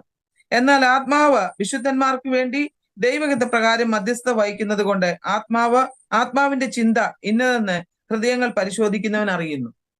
അപ്പൊ ഈ ആത്മാവിന്റെ സ്പർശം ഏറ്റ് കഴിഞ്ഞപ്പോ അവൾ എന്നോട് ഈ വചനം എടുത്തിട്ട് പറഞ്ഞു, ആത്മാവിൽ അമ്മാമ്മയ്ക്ക് വേണ്ടി പ്രാർത്ഥിക്കാൻ കാരണം അമ്മാമ്മയെ കുറിച്ച് ദൈവത്തിന് വലിയൊരു പ്ലാൻ ഉണ്ട്. എങ്ങനെ അമ്മാമ്മയ്ക്ക് വേണ്ടി പ്രാർത്ഥിക്കണമെന്ന് എനിക്ക് അറിഞ്ഞുകൂടാ. അതുകൊണ്ട് ആത്മാവ് തന്നെ ചെരിച്ചൂടാ തന്നെ ദൈവഹിത പ്രകാരം വിശുദ്ധന്മാർക്ക് വേണ്ടി പ്രാർത്ഥിക്കുന്ന ഒരു പ്രാർത്ഥനയാണ്. അന്ന് മുതൽ ആ ആത്മാവിന്റെ അഭിഷേകത്തിന് വേണ്ടി ഞാൻ ആഗ്രഹിച്ച് കാത്തിരുന്നു, പ്രാർത്ഥിച്ച് ഒരുങ്ങി. അവസാനം എന്നോട് പറഞ്ഞു, ഒരു ടൗൺ ഹാളിൽ, എറണാകുളം ടൗൺ ഹാളിൽ പോകുമ്പോൾ അവിടെ ഒരു യൗവനക്കാരുടെ മീറ്റിംഗ്, സിയുടെ ക്യാമ്പ് ഉണ്ട്. അവിടെ ചെല്ലാൻ പറഞ്ഞു. ഞാൻ ചെന്നു. അവിടെ ചെന്നപ്പോ അവിടെ എല്ലാരും നോക്കിയപ്പോഴത്തേക്ക് ഞാനൊരു പാവിയല്ലേ, അവിടെ ഇട്ടിട്ട് അവിടെ എല്ലാരും വെള്ള വസ്ത്രം ധരിച്ചിരിക്കുക. ആ വെള്ള വസ്ത്രം ധരിച്ചിരിക്കുന്ന എല്ലാം വെള്ള വസ്ത്രം ധരിക്കുക. അപ്പൊ പാസ്റ്റർ ആരോ ചെന്ന് പാസ്റ്ററിനെ വിളിച്ചിട്ട് പാസ്റ്റർ വന്ന് മോളെ ഏതാ എന്നൊക്കെ ചോദിച്ചപ്പോ ഞാൻ പറഞ്ഞു, കത്തോലിക്കയിൽ നിന്ന് രക്ഷിക്കപ്പെട്ട് വന്ന ഒരാളാ, എനിക്ക് അഭിഷേകം വേണം, എനിക്ക് അന്യഭാഷയിൽ ആരാധിക്കണം, അതിനു വേണ്ടി ഞാൻ വന്നതാ. അപ്പൊ പാസ്റ്റർ ഭയങ്കര സന്തോഷമായി. കത്തോലിക്കയിൽ നിന്ന് രക്ഷിക്കപ്പെട്ട ഒരു കുട്ടിയെ കൊണ്ട് എന്റെ മുൻപിൽ ആക്കി തന്നു. അതിന് ആ കുട്ടി ഉണ്ടല്ലോ എന്നോട്, ഞാൻ പറഞ്ഞു മോളെ ആഭരണം ഊരണമെന്നാ എന്റെ ആ കൊച്ചു എന്നോട് പറഞ്ഞു. പക്ഷെ എനിക്ക് ആഭരണം ഊരാൻ പറ്റില്ല, വീട്ടിലെല്ലാരും പ്രശ്നമാവും. അപ്പൊ ഞാൻ പറഞ്ഞു, ആഭരണം ഊരിയാൽ അഭിഷേകം കിട്ടുമെന്നാണ് ആ കൊച്ചു എന്നോട് പറഞ്ഞത്. ദൈവമേ, എനിക്ക് ആഭരണം ഊരാൻ പറ്റുന്ന അവസ്ഥയല്ല. അപ്പൊ ആ കൊച്ചു എന്നോട് അവളെ സാക്ഷ്യം പറഞ്ഞു. ആ സാക്ഷിയിൽ കൂടെയാണ് ഞാൻ യഥാർത്ഥമായി യേശുവിന്റെ എന്താണ് യേശുവിന്റെ ശക്തി എന്ന് ഞാൻ കണ്ടത്. അവളൊരു കൊടും പാവിയായിട്ട് ജീവിക്കുന്ന ഒരു യൗവനക്കാരി പെൺകുട്ടി, അവളുടെ ജീവിതത്തിൽ അങ്ങറ്റത്തെ പാവം ചെയ്ത് ജീവിക്കുമ്പോൾ മ്ലേച്ഛ പ്രവൃത്തിയില് മുഴുകി പാവത്തിന്റെ അടിത്തട്ടിൽ കിടന്ന് ജീവിക്കുന്ന ആ സ്ത്രീ, ആ കുട്ടി, കൊച്ചു പെണ്ണ, 25 വയസ്സ് പോലും കാണത്തില്ല. അവൾ പറയുകയാണ്, ഞാൻ അങ്ങനെ പാവത്തിൽ മുഴുകി ജീവിക്കുമ്പോൾ ഞാൻ ഒരു ദർശനം കാണാണമേ, യേശു ക്രിസ്തു മരിച്ചുകൊണ്ടിരിക്കുന്നു, രക്തം എറ്റി താഴെ വീഴുന്നു, താഴെ ഒരു ജഡം, കറുത്ത ജഡം, അതിന്റെ മുകളിൽ രക്തം എല്ലാം മുഴുവൻ വീണ് കഴിഞ്ഞപ്പോൾ ഈ കുട്ടിയാ അവൾ എഴുന്നേറ്റ് വന്ന് യേശുവിന്റെ പാതയിൽ വീണ് കരഞ്ഞ് നിലവിളിക്കുന്ന, സമർപ്പിക്കുന്ന രംഗമാണ് അവൾ പറഞ്ഞത്. അതെന്നെ ഒരുപാട് തൊടാനിടയായി. ഞാൻ ഓർത്ത്. അപ്പൊ അവളെന്നെ അമ്മാമ്മയുടെ ദൈവം ഈ ലോകം മുഴുവൻ ഭരിച്ചവർക്ക് ദൈവത്തിന്റെ ആത്മാ അമ്മാമ്മയുടെ ഉള്ളിൽ വരുവാൻ ഇത് തടസ്സമോ? ഈ ആഭരണം എത്ര ദൂരക്കള എന്ന് പറഞ്ഞു. ഞാൻ ഇവളുടെ സാക്ഷ്യം കേൾക്കാനും ആത്മാവിൽ ഞാൻ ഉണരുന്നു. എനിക്ക് എങ്ങനെയെങ്കിലും അഭിഷേകം വേണം. അങ്ങനെ ഇപ്പോൾ കേട്ടപ്പോ എനിക്ക് ഒന്നുകൂടെ അഭിഷേകം വേണം. ഞാൻ ആഭരണം എല്ലാം ഊരി ഞാനൊരു തീരുമാനം എടുത്തു, കർത്താവേ, ഞാൻ ആഭരണം ഊരുന്നു, നിന്റെ ആത്മാവിനാ നീ നിറച്ചാൽ ഇന്ന് മുതൽ ജീവിക്കുന്ന ക്രിസ്തു, മരിക്കുന്ന ലാഭം. ഒരു തീരുമാനം എടുത്തു. ആ തീരുമാനത്തിൽ മുന്നോട്ട് പോയി. കർത്താവിന്റെ ദാസന്മാർ കൈവച്ച് ശുശ്രൂഷ തുടങ്ങിയെങ്കിലും എന്റെ അടുത്ത് ഒരു ദൈവദാസൻ വരുന്നതിന് മുമ്പ് യേശു എന്റെ അടുക്കൽ കടന്നു വന്ന് എന്റെ അഭിഷേകത്താൽ നിറയ്ക്കുവാനും ഞാൻ അന്യ ഭാഷകൾ ദൈവത്തെ ആരാധിച്ച് സ്തുതിച്ച് മഹത്വപ്പെടുത്തുവാൻ ഇടയായി തീർന്നു. അന്ന് ഞാൻ തീരുമാനിച്ചു. 3 ദിവസം അവിടെ തന്നെ താമസിച്ച് യേശുവിന്റെ ആത്മാവിനെ കൊണ്ടാടി ഞാൻ എന്റെ വീട്ടിലേക്ക് കടന്നു. വീട്ടിൽ പോയി എന്റെ ആഭരണം എടുത്ത് അമ്മയുടെ കൈ കൊടുത്തിട്ട് പറഞ്ഞു, ഇതുവരെ ഞാൻ ഒളിവിലാണ്, ഇന്ന് ഞാൻ പരസ്യമാകുവാണ്. ഇന്ന് മുതൽ ദൈവവചന അടിസ്ഥാനത്തിൽ ആത്മാവിനെ നയിക്കുന്ന പോലെ ഞാൻ മുന്നോട്ട് പോകും. ഇതിനാരും തടസ്സമല്ല. നിങ്ങൾക്ക് എന്ത് വേണമെങ്കിലും ചെയ്യാം, പക്ഷെ ഞാൻ പിന്നോട്ടില്ല, ഞാൻ മുന്നോട്ട് തന്നെ. അന്ന് അവരെ വീട്ടുകാരുടെ മുൻപിൽ എന്നെ തന്നെ പരസ്യമാക്കി. അന്ന് മുതൽ ഞാൻ യേശുവിനായി ജീവിക്കാൻ തുടങ്ങി. ദൈവമക്കളെ, 1.5 വർഷക്കാലം ഈ ഭൂമിയില് ഞാനും എന്റെ യേശു മാത്രം ഒരു ജീവിതം. വീട്ടുകാർ, നാട്ടുകാർ, സ്വന്തക്കാർ, കൂട്ടുകാർ എല്ലാവരും ഒറ്റപ്പെട്ടു. പക്ഷെ എന്റെ കർത്താവിനെ, ദാവീദ് പറഞ്ഞ പോലെ എന്റെ അപ്പൻ അമ്മ എന്നെ ഉപേക്ഷിച്ചു, യഹോവ എന്നെ ചേർത്തുകൊണ്ട്.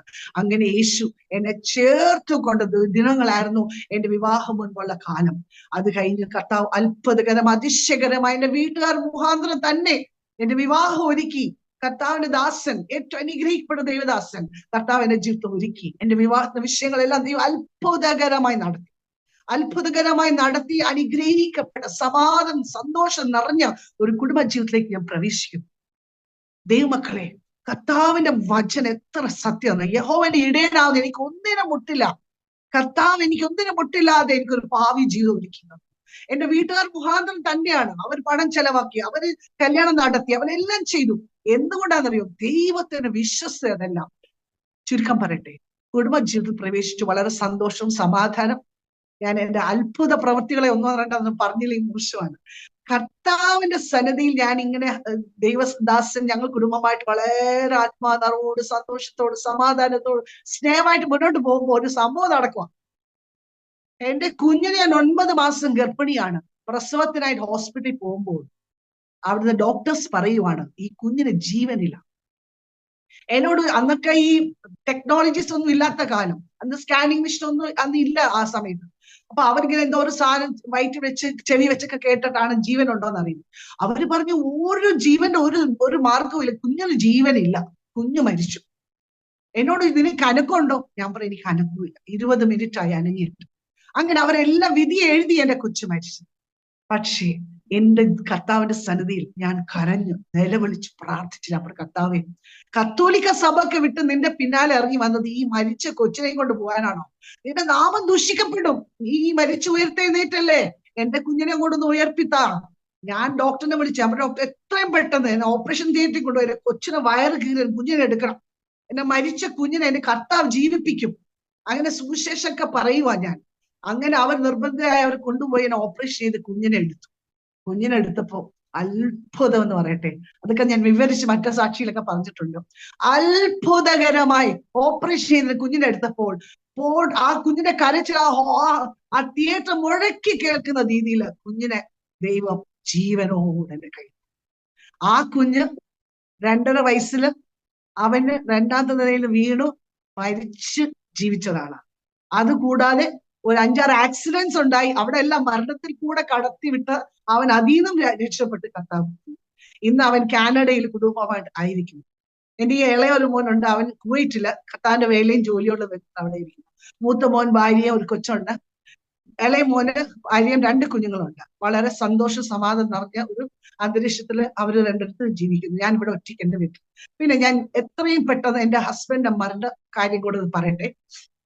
ഈ ജീവിതയാത്രയിൽ ഒരുപാട് അത്ഭുതങ്ങള്, ഒരുപാട് അടയാളങ്ങള്, ഗ്രാമങ്ങൾ ഇറങ്ങി കയറി സുവിശേഷം അറിയിക്കുന്ന രംഗങ്ങള്, ഒരുപാട് ആത്മാക്കൾ വിടുവിക്കപ്പെടുന്നു, ഒരുപാട് പേര് സ്നാനപ്പെടുന്നു, അത്ഭുതങ്ങൾ, അടയാളങ്ങൾ, വീരപ്രവൃത്തി ഒക്കെയും കണ്ട് ദൈവത്തിന്റെ നാമത്തിന്റെ മഹത്വം കണ്ട് സന്തോഷിക്കുന്ന ദിനങ്ങളായിരുന്നു.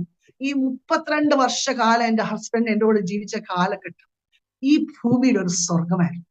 കാരണം അതുപോലെ അനുഗ്രഹിക്കപ്പെട്ട കുഞ്ഞുങ്ങൾ, അതുപോലെ അനുഗ്രഹിക്കപ്പെട്ട മരുമക്കള്, പൊടി കുഞ്ഞുങ്ങൾ 3 പേര്. അങ്ങനെ ദൈവം എല്ലാ തരത്തിലും എന്നെ അനുഗ്രഹമായി വഴി നടത്തിക്കൊണ്ടിരിക്കുമ്പോൾ പെട്ടെന്ന് എന്റെ ഹസ്ബൻഡിന്റെ മരണത്തെ കുറിച്ച് ഒരു വാക്ക് പറഞ്ഞില്ലെങ്കിലുണ്ടല്ലോ, ദൈവം എന്നെ എങ്ങനെ നടത്തി അതിനുശേഷം പറഞ്ഞാൽ നിങ്ങൾക്ക് മനസ്സിലാവുള്ളൂ. അതുപോലെ സന്തോഷം, സ്നേഹം നിറഞ്ഞ ഒരു കുടുംബമല്ലേ. അങ്ങനെ മുന്നോട്ട് പോകുമ്പോ പെട്ടെന്ന് എന്റെ ഹസ്ബൻഡ് ഒരു പ്രവാചകനാ. പുള്ളി എന്നോട് പറയാണ്, ഞാന് 4 മാസം, എനിക്ക് 4 മാസം മുമ്പ് പുള്ളി എന്നോട് പറയാണ്, ഞാൻ ദൈവം എന്നെ ആദ്യമേ എടുക്കും കേട്ടോ മോനെ. എനിക്കത് കേൾക്കാനോ ഉൾക്കൊള്ളാനോ പറ്റാതെ ഞാൻ ഒരിക്കലല്ല. ഞാൻ ആക്ച്വലി അതൊരു പ്രവചന ശബ്ദമായിരുന്നു. പക്ഷെ ഞാനത് ഏറ്റെടുത്തില്ല, അതിനുവേണ്ടി പ്രാർത്ഥിച്ചില്ല, അതിനുവേണ്ടി ഒന്നും ചെയ്തില്ല. ഒരിക്കലും ദൈവം ഒരിക്കലും മോശ എന്റെ ജീവിതം വേർപെടുത്തില്ല. കാരണം എന്നെ കൊണ്ട് പറ്റില്ല മോശ, ആ ദുഃഖം. ചിലപ്പോ ഞാൻ ആദ്യം പോകും, പക്ഷെ മോശം പോകില്ല. അങ്ങനെ പറഞ്ഞ് ഞാൻ അത് കളഞ്ഞു. ഇതിടയ്ക്ക് നമ്മള് കുടുംബ ജീവിതത്തിലെ അത്ഭുതങ്ങളെ കുറിച്ചും ദൈവം നടത്തിയ വഴികളെ കുറിച്ചൊക്കെയും പറയാൻ സമയമില്ലാത്തതുകൊണ്ട് ഞാൻ സ്കിപ്പ് ചെയ്യുക.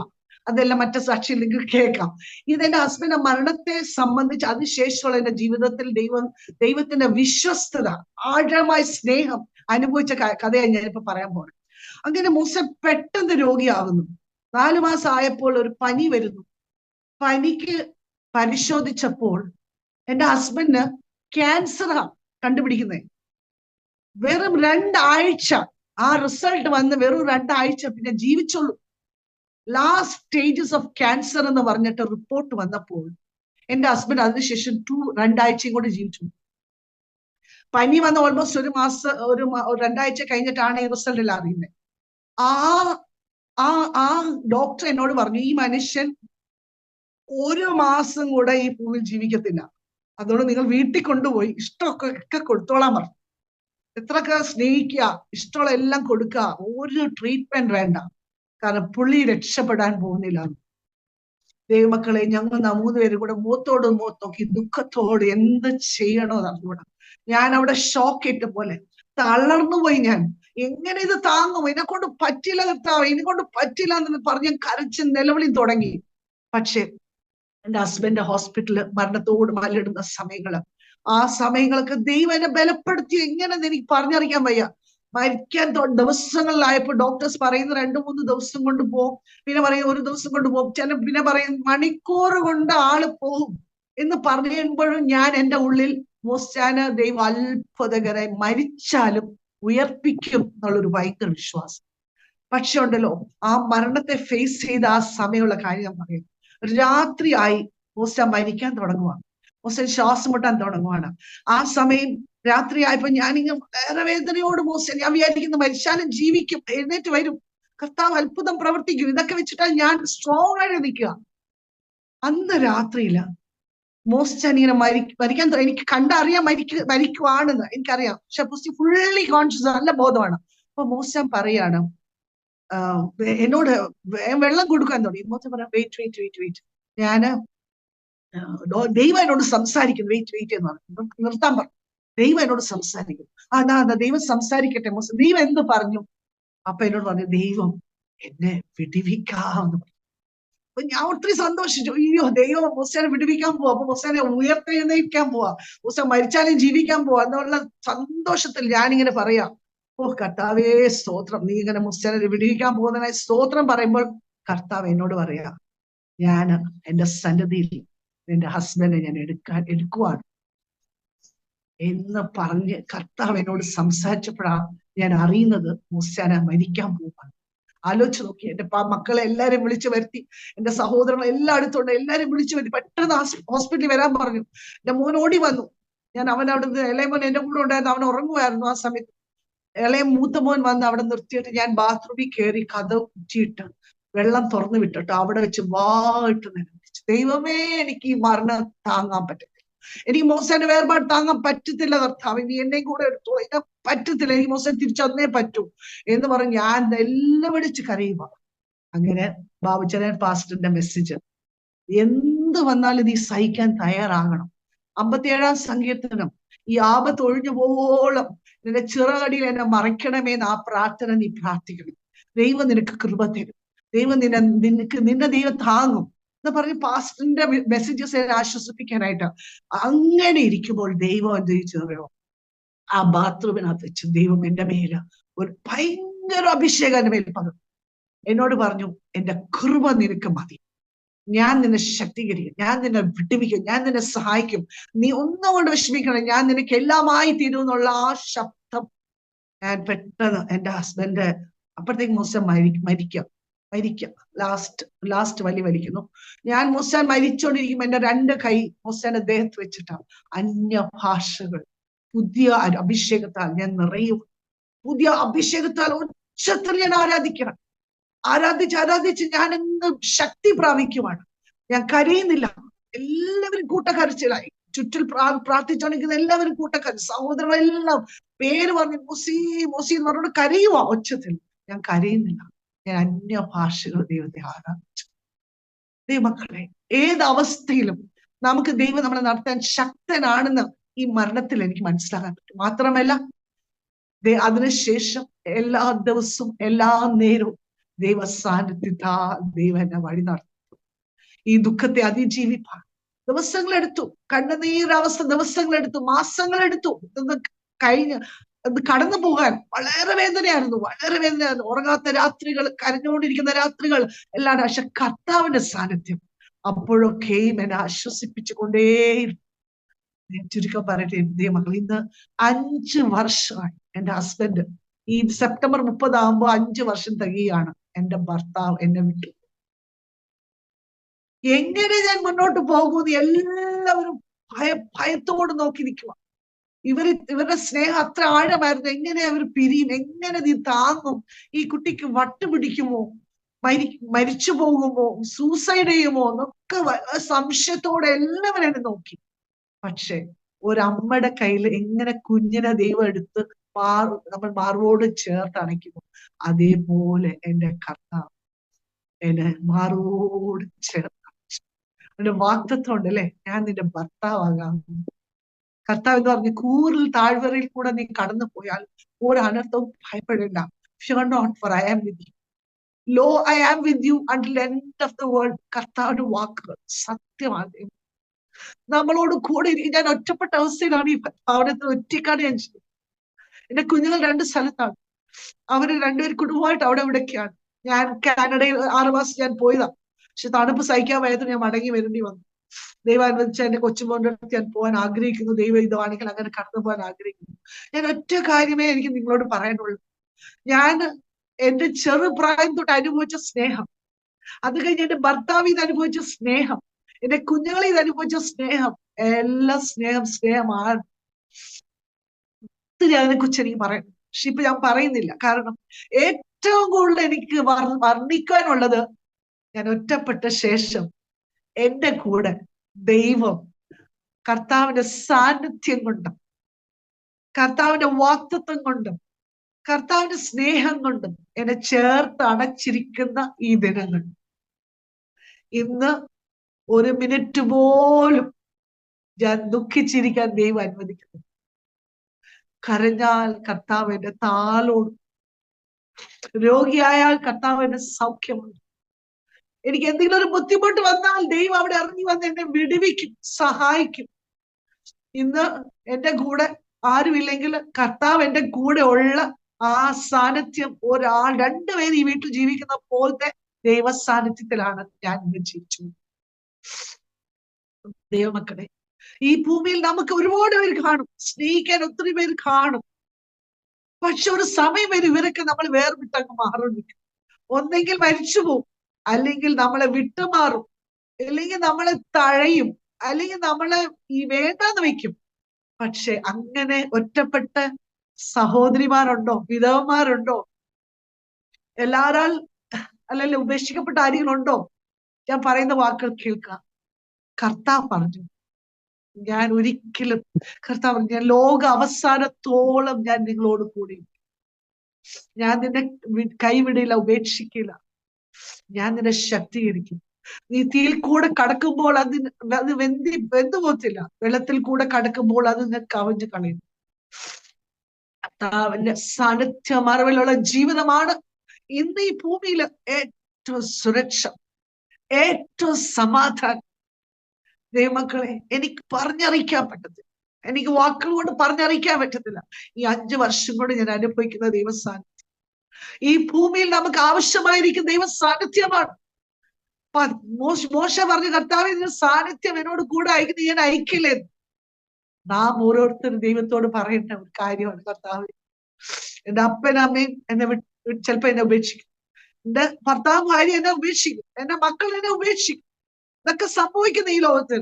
പക്ഷെ ഉപേക്ഷിക്കാത്ത സ്നേഹം മാത്രം തന്ന് നമ്മളെ മാർവോട് ആടിച്ചു ഒരു അപ്പൻ, ഹല്ലേലൂയ, എത്രമാത്രമാണ് ഒരു കുഞ്ഞിനെ സ്നേഹിക്കുന്നു, ഒരു അമ്മ എത്രമാത്രം, അതിനെക്കായാലും, അപ്പന്റെ സ്നേഹത്തെക്കായാലും, അമ്മയുടെ സ്നേഹത്തെക്കായാലും, ഭർത്താവിന്റെ സ്നേഹത്തെക്കായാലും, ഭാര്യയുടെ സ്നേഹത്തെക്കായാലും ഒരു സ്നേഹം ഈ ലോകത്തുണ്ട് ദൈവമക്കളെ. അത് ഈ 5 വർഷം ഞാൻ അനുഭവിച്ചുകൊണ്ടിരിക്കുന്നു. എനിക്കിവിടെ ഒട്ടും പേടിയില്ല, ഈ വീട്ടിൽ ഒറ്റയ്ക്ക് ജീവിക്കാൻ എനിക്ക് പേടിയില്ല. കാരണം എന്തറിയോ? കർത്താവ് എന്റെ കൂടെ എല്ലായിടും ദൈവ സാന്നിധ്യം. കർത്താവ് എല്ലാ സ്ഥലത്തും എന്റെ കൂടെ ഉണ്ട്. തളർന്ന് കിടക്കുവാൻ അനുവദിക്കത്തില്ല, ക്ഷീണിച്ച് കിടക്കാൻ അനുവദിക്കില്ല, അല്ലെങ്കിൽ നിരാശപ്പെട്ട് കിടക്കാൻ ദൈവം അനുവദിക്കില്ല. അവിടെ വരും, വാക്തത്വം കൊണ്ട് എന്നെ ഉണർത്തും. ഈ വചനം ഉണ്ടല്ലോ, ഈ വചനം നമുക്ക് കാലിന് ദീപമാണ്, പാതയ്ക്ക് പ്രകാശമാണ്. ദൈവമക്കളെ, എനിക്ക് ഈ ലോകത്തോട് പറയാൻ ഒരൊറ്റ കാര്യമേ ഉള്ളൂ, കർത്താവ് എത്രയും പെട്ടെന്ന് വരും. അവന്റെ വരവിനായി ഒരുങ്ങിയില്ലെങ്കിൽ ഈ ഭൂമി ഭയങ്കര ന്യായവിധി വരാൻ പോവാണ്. ഈ ഭൂമി കത്തി നശിക്കാൻ പോവാണ്. ലോക അവസാനം വന്നു കഴിഞ്ഞു. കർത്താവിന്റെ വരവിന്റെ എല്ലാ ലക്ഷണങ്ങളായി. ഇനി കർത്താവ് ഇനിയും അങ്ങ് പ്രത്യക്ഷപ്പെട്ടാൽ മതി. കർത്താവിന്റെ കൂടെ പോണെങ്കിലേ ഈ ബൈബിൾ അടിസ്ഥാനത്തിൽ നമ്മൾ ജീവിക്കണം. ഒരു മതങ്ങൾ നമ്മളെ രക്ഷിക്കില്ല.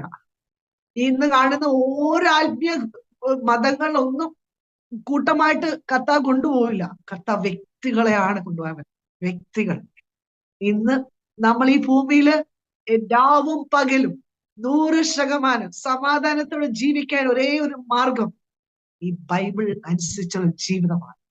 യേശുവിനെ സ്വന്തം രക്ഷിതാവായി സ്വീകരിച്ച്, അവന്റെ കൽപ്പനയായിരിക്കുന്ന സ്നാനത്തെ അല്ലെങ്കിൽ സ്വീകരിച്ച്, അഭിഷേകം പ്രാപിച്ച്, ആത്മനിറവോട് ഓരോ നിമിഷം ജീവിക്കുന്നതാണ് ഈ ഭൂമിയിലെ സ്വർഗം.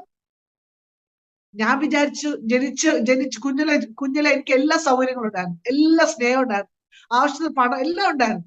അന്ന് ഞാൻ ഞാൻ ഏറ്റവും ലക്കി ആളാ. നല്ല പേരൻസ് കിട്ടി, നല്ല ബ്രദേഴ്സ് സിസ്റ്റർ, നല്ല എല്ലാം ഉണ്ടായിരുന്നു. അത് കഴിഞ്ഞ് ഞാൻ രക്ഷിക്കപ്പെട്ട് കഴിഞ്ഞപ്പോൾ 1.5 വർഷക്കാലം കർത്താവ് എനിക്ക് എല്ലാമായി തോന്നി. യൗവനപ്രായ 23-ാമത്തെ വയസ്സിൽ യേശുവിനെ കൊണ്ട് നടക്കുകയായിരുന്നു.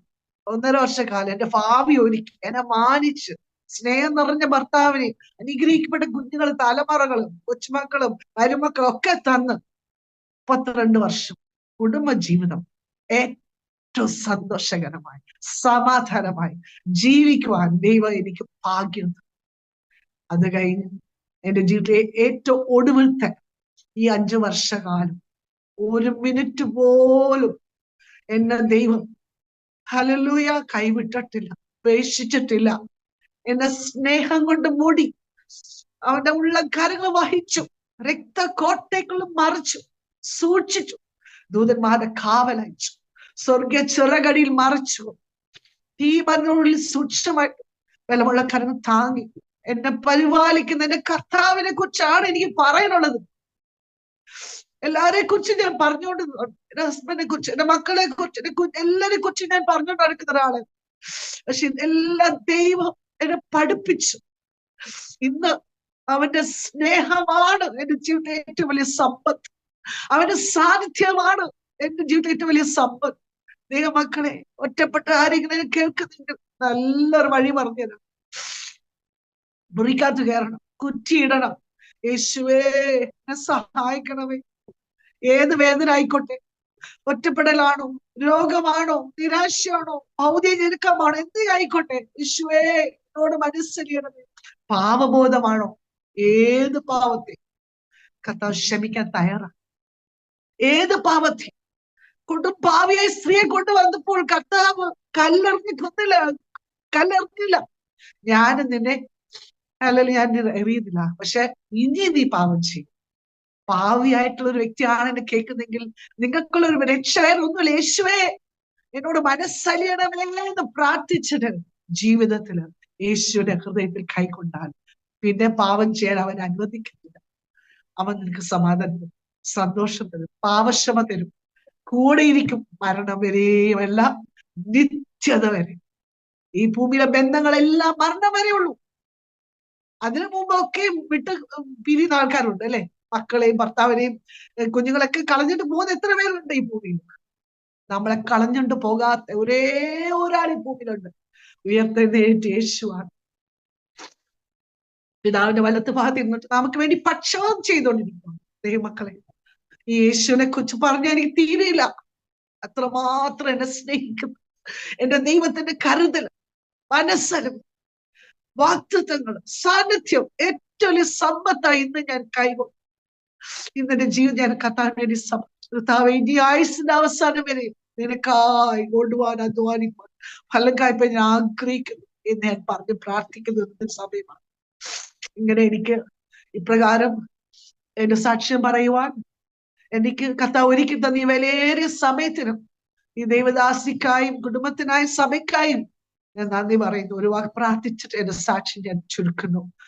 എന്നെ കേട്ടോണ്ടിരിക്കുന്ന എല്ലാവർക്കും വേണ്ടിയാണ് ഞാൻ പ്രാർത്ഥിക്കുന്നത്. പിതാവേ, യേശുവിന്റെ നാമത്തിൽ അപ്പാ, അടിയനെ ക്ഷണിച്ച ദേവദാസിയും കുടുംബത്തെയും സഭയും അടിയനെ കേട്ടോണ്ടിരിക്കുന്ന എല്ലാ പ്രിയപ്പെട്ടവരെയും, വിശേഷാൽ ഒറ്റപ്പെട്ടവർ, വിധവമാര്, എല്ലാം നഷ്ടപ്പെട്ടവരായ കർത്താവേ, ദൈവമേ, അങ്ങനെ ഭാരത്തോടിരിക്കുന്ന വ്യക്തികളെ, എന്നെ കേട്ടോണ്ടിരിക്കുന്ന വ്യക്തികളും കുടുംബങ്ങൾ കർത്താവേ നിന്റെ കരങ്ങളെ ഏൽപ്പിക്കുക.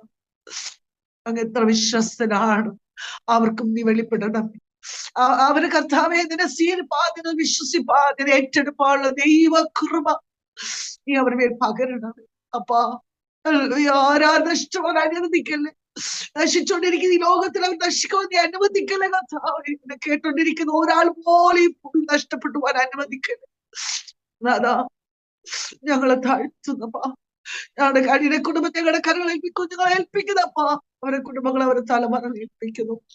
അതാ പിന്നെയും ഞങ്ങളെ ഇത്രത്തോളം തുടർന്ന് കാപ്പാൻ ശക്തനാക്കിയാൽ ബലമുള്ള കരകളെ അടിനെ താഴ്ത്തു. ഈ സാക്ഷികൾ നാമഹത്തിനാക്കി തീർക്കണമേ. അനേകരെ ആശ്വസിപ്പിക്കുന്ന ഒരു സാക്ഷിയാക്കി തീർക്കണമേ. അനേകരെ ഇതിലേക്ക് എത്തിക്കുന്ന ഒരു സാക്ഷിയാക്കി തീർക്കണമേ.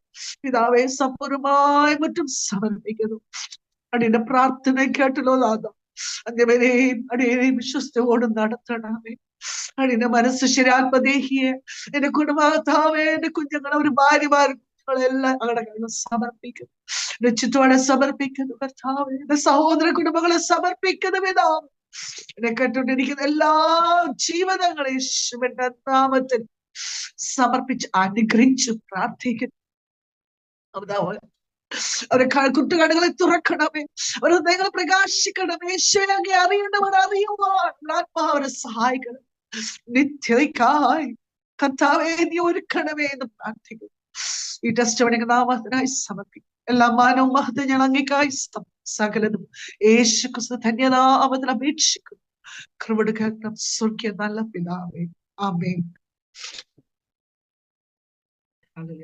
എല്ലാത്തിനും നന്ദി. എൻകറേജ് ചെയ്ത ഒത്തിരി വേർഡ്സസ് ഉണ്ട്. എൻകറേജ് വേർഡ്സസ് എല്ലാത്തിനായിട്ടും thank you for your coming. We will pray for you continuously. God bless you.